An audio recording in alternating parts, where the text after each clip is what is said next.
Hi dears, എല്ലാവർക്കും നമസ്കാരം. മൗനരാഗം സീരിയലിൻ്റെ കിടിലനൊരു വിശേഷത്തിലേക്ക് എല്ലാവർക്കും സ്വാഗതം കേട്ടോ. അങ്ങനെ നമ്മുടെ സരയുൻ്റെ കുഞ്ഞിൻ്റെ ചോറൂണ് അത് നടത്തിയതിന് ശേഷം രാഹുലിനെയും അവൻ്റെ കുടുംബത്തെയും ഒരു പാഠം പഠിപ്പിക്കണമെന്നുള്ള ഉറച്ച തീരുമാനം എടുക്കുകയാണ് സേനനും രൂപയും ചേർന്നിട്ട്.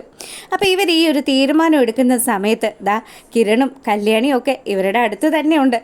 അച്ഛനും അമ്മയും ഒരുമിച്ചിട്ട് ഒരു വർഷമാകുന്ന ഈ ഒരു സമയത്ത് തന്നെ ആ ബഗാസുരൻ അച്ഛനെ കൊല്ലണമെന്ന് പറഞ്ഞല്ലോ. അവനെ എന്തായാലും ഒരു പാഠം പഠിപ്പിക്കണം. അവനെ മാത്രം പഠിപ്പിച്ച പോരെ കിരണേട്ട, ആ സരയുണ്ടല്ലോ അവളെ കൂടി ഒരു പാഠം പഠിപ്പിക്കണം. എന്തായാലും ഇതിനൊക്കെ പിന്നിൽ കളിച്ചിരിക്കുന്നത് ആ ബഗാസുരനാണോ എന്നുള്ളതാ എൻ്റെ സംശയമെന്ന് രൂപ പറയുക. യാമിനി ഒട്ടും വിട്ടുകൊടുക്കുന്നൊന്നും ഇല്ല കേട്ടോ. യാമിനിയും പറയുന്നുണ്ട് അത് ശരി തന്നെയാ. എന്തായാലും താരെ ഇങ്ങനെയൊക്കെ കൊല്ലാക്കൊല്ല ചെയ്യാനായിട്ട് മനസ്സ് കാണിച്ച മോള, അവളെ ഒന്ന് പ്രത്യേകം ശ്രദ്ധിക്കണം. അവളെ എന്തും ചെയ്യാനും മടിയില്ലാത്ത ഒരുത്തിയാണെന്ന് കൂടി യാമിനി പറയുന്നത് കേൾക്കുമ്പം നമ്മുടെ കല്യാണിയും കിരണും ആണെങ്കിലോ അതിനി അവൾ ആ അടിച്ചതിനകത്ത് കയറിയെങ്കിലല്ലേ. അവൾക്ക് എത്ര കിട്ടിയാലും അവൾ പഠിക്കില്ല. അവളുടെ സ്വഭാവം കുട്ടിക്കാലം മുതലേ എനിക്ക് നല്ല നിശ്ചയമുള്ളതാണ് യാമിനി ചേച്ചി. എന്തായാലും അവളെ ഞാൻ വെറുതെ വിടാൻ ഉദ്ദേശിച്ചിട്ടില്ല. അവൾക്കെതിരെ നമ്മുടെ കയ്യിൽ കിട്ടിയിരിക്കുന്ന ഏറ്റവും വലിയൊരു ബോംബാണ് മനോഹർ എന്ന് പറയുന്നവൻ. ഏറ്റവും അധികം അവൾ ഈ ലോകത്ത് സ്നേഹിക്കുന്നത് മനോഹറിനെ മാത്രമാണ്. അതുകൊണ്ട് അവനൊരു ഭൂലോക ഫ്രോഡാണെന്ന് അവൾ അറിഞ്ഞു കഴിഞ്ഞാൽ പിന്നെ അതോടുകൂടി അവളുടെ ജീവിതം കോഞ്ഞാട്ടയാകുമല്ലോ. മോനെ ശ്രദ്ധിച്ച് വേണം കാര്യങ്ങളൊക്കെ മുന്നോട്ട് കൊണ്ടുപോകാനായിട്ട്. ദീപ ഇങ്ങനെയൊക്കെ പറയുന്ന സമയത്ത് കിരണാണെങ്കിലോ അമ്മ ഒന്നുകൊണ്ടും ആലോചിച്ച് വിഷമിക്കേണ്ട. അമ്മ ഇവിടെ താരാൻറ്റിക്കൊരു കൂട്ടായിട്ട് താരാൻറ്റിയോടൊപ്പം തന്നെ ഉണ്ടാവണം. ആൻറ്റി ഒന്നും വിഷമിക്കൊന്നും വേണ്ടെന്നേ. ആൻറ്റിക്ക് ആൻറ്റിയുടെ കൊച്ചുമോളുടെ ചോറൂണ്, അതും ആൻറ്റിയുടെ കൈകൊണ്ട് തന്നെ ആ കുഞ്ഞിൻ്റെ ചോറ് നൽകാനായിട്ടുള്ള അവസരം ഈ ഞാൻ ഉണ്ടാക്കി തരാമെന്ന് കിരൺ വാക്ക് കൊടുക്കുക. പിന്നീട് ഭൂലോക തരികിടയായിട്ടുള്ള നമ്മുടെ മനോഹർ വീട്ടിൽ മടങ്ങിയെത്തി. മനോഹറിൻ്റെ അടുത്തേക്ക് സരയു ഓടിച്ചെന്നു. മനുവേട്ട ഇത് കണ്ടോ, എൻ്റെ കഴുത്തിൽ പാട് വന്നിരിക്കുന്ന കണ്ടോ? എന്താ മോളെ നിന്റെ കഴുത്തിൽ ആരാ കുത്തിപ്പിടിച്ചത്? മനുവേട്ട ഇതുണ്ടല്ലോ ആ കിരണിൻ്റെ അച്ഛനുണ്ടല്ലോ, ആ നാട് മുഴുവനും സംബന്ധമായിട്ട് നടക്കുന്ന ആ സേനൻ, അയാൾ ചെയ്ത ചതിയാ.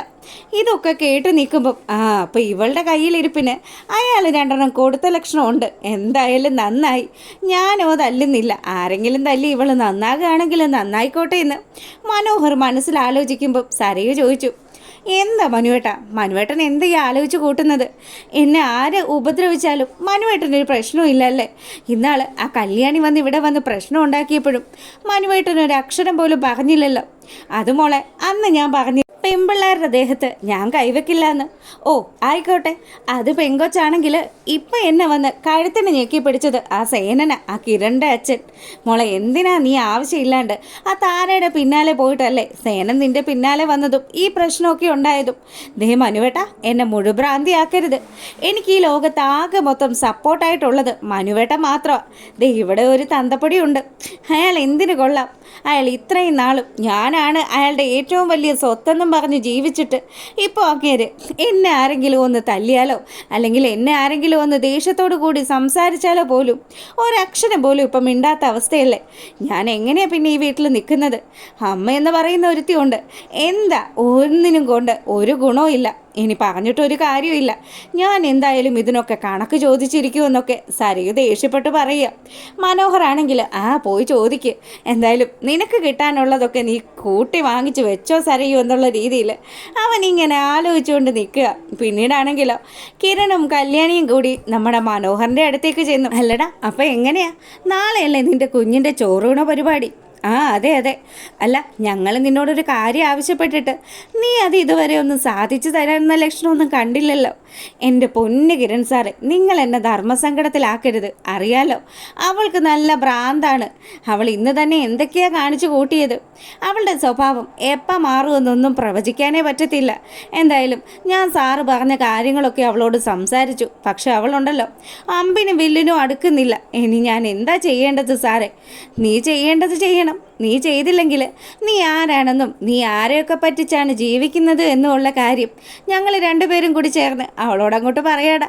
അതോടുകൂടി നിൻ്റെ കാര്യത്തിൽ ഒരു തീരുമാനം ആകുമല്ലോ എന്ന് കിരൺ പറയുക. അങ്ങനെ നമ്മുടെ സേനനാണെങ്കിൽ പ്രകാശിന്റെയും വിക്രത്തിന്റെയും വീട്ടിലേക്ക് ചെല്ലുകയാണ്. വാടക വീടാണെങ്കിലും അത്യാവശ്യം കുഴപ്പമില്ലാത്തൊരു വീട് തന്നെയാണല്ലോ തട്ടിക്കൂട്ടിയിരിക്കുന്നത്. അല്ല, എവിടെയാണ് പ്രകാശ നിന്റെ പുന്നാര മോൻ? അവനിവിടെ ഉണ്ടല്ലോ. എന്താ സേന, എന്താ കാര്യം? നിങ്ങൾ എന്തിനാ ഇവിടെ വന്നതെന്ന് പ്രകാശൻ ചോദിക്കുക. ഇത് കേട്ടതും എനിക്ക് നിന്റെ മോനെ കണ്ട് രണ്ട് വാക്ക് സംസാരിക്കാനുണ്ട്. ബുദ്ധിമുട്ടാകില്ലെങ്കിൽ ഒന്ന് വിളിക്കാവോ എന്ന് ചോദിച്ചു. ഇത് കേട്ടതും പ്രകാശൻ എന്തൊക്കെയോ ചെറിയ ടെൻഷനായി. സരയും വിക്രവും കൂടി ചേർന്ന് കിരണിനെതിരെ കൊട്ടേഷൻ നൽകിയ കാര്യമൊക്കെ പ്രകാശൻ അറിയാലോ. അതുകൊണ്ട് തന്നെ പ്രകാശൻ പേടിച്ച് വരച്ച് നിൽക്കുക. ഈ സമയമാണെങ്കിൽ വിക്രം കറക്റ്റായിട്ട് ഇതാ നമ്മുടെ സേനന്റെ മുന്നിൽ വരിക. വന്നല്ലോ വനമാല. എടാ, നീ എൻ്റെ മോനെതിരെ എന്തോ ചില ഗൂഢാലോചനകളൊക്കെ നടത്തിയെന്ന് ഞാൻ അറിഞ്ഞല്ലോ. ഞാൻ എന്ത് ഗൂഢാലോചന നടത്തിയെന്ന്? നിങ്ങളെ ആരോ പറഞ്ഞ് തെറ്റിദ്ധരിപ്പിച്ചതായിരിക്കുമെന്നൊക്കെ നമ്മുടെ സേനൻ്റെ മുന്നിൽ നിന്നും കിടുകിടാ വരച്ചുകൊണ്ട് വിക്രം പറയാണ്. അങ്ങനെ വിക്രം ഈ കാര്യമൊക്കെ പറയുമ്പോഴും പ്രകാശനും വിക്രത്തിനും നല്ല ടെൻഷൻ ഉണ്ടെന്ന് മനസ്സിലാക്കിക്കൊണ്ട് തന്നെ സേനൻ നമ്മുടെ വിക്രത്തിനെ ഇങ്ങ് പിടിച്ചു. അതെ, നീയും സരയും കൂടി എന്തൊക്കെ കുന്നായ്മകളാ കാണിച്ചു കൂട്ടിയെന്നൊക്കെ മനസ്സിലാക്കിയിട്ട് തന്നെയാടാ ഞാൻ ഇവിടെ വന്നേന്ന് പറഞ്ഞ് വിക്രത്തിൻ്റെ കരണക്കുറ്റി നോക്കി ഒരു അടി വെച്ച് കൊടുക്കുക. നിന്നെ ഞാൻ തല്ലുന്നില്ല പ്രകാശ, നിന്നെ തല്ലിയിട്ട് പ്രത്യേകിച്ച് കാര്യമൊന്നുമില്ല. നിന്റെ മനസ്സ് നോക്കണമെങ്കിൽ നിന്റെ മോൻ്റെ കവിളത്ത് ദേ ഇതുപോലെ പാട് കാണണം. അങ്ങനെ സേനൻ്റെ അടിയും കൊണ്ട് വരണ്ട് നിൽക്കുകയാണ് നമ്മുടെ വിക്രം. അപ്പോൾ ഇതൊക്കെയാണ് ഇനി വരാനിരിക്കുന്ന ഒരു വിശേഷം. ഇഷ്ടമായിട്ടുണ്ടെങ്കിൽ ഒന്ന് ലൈക്ക് ചെയ്തേക്കണം കേട്ടോ. എല്ലാവർക്കും നല്ലൊരു രാത്രി ആശംസിച്ചുകൊണ്ട് ഇന്നത്തെ വീഡിയോ വൈൻഡപ്പ് ചെയ്യാണ്. അപ്പോൾ ഓക്കെ, ഗുഡ് നൈറ്റ്.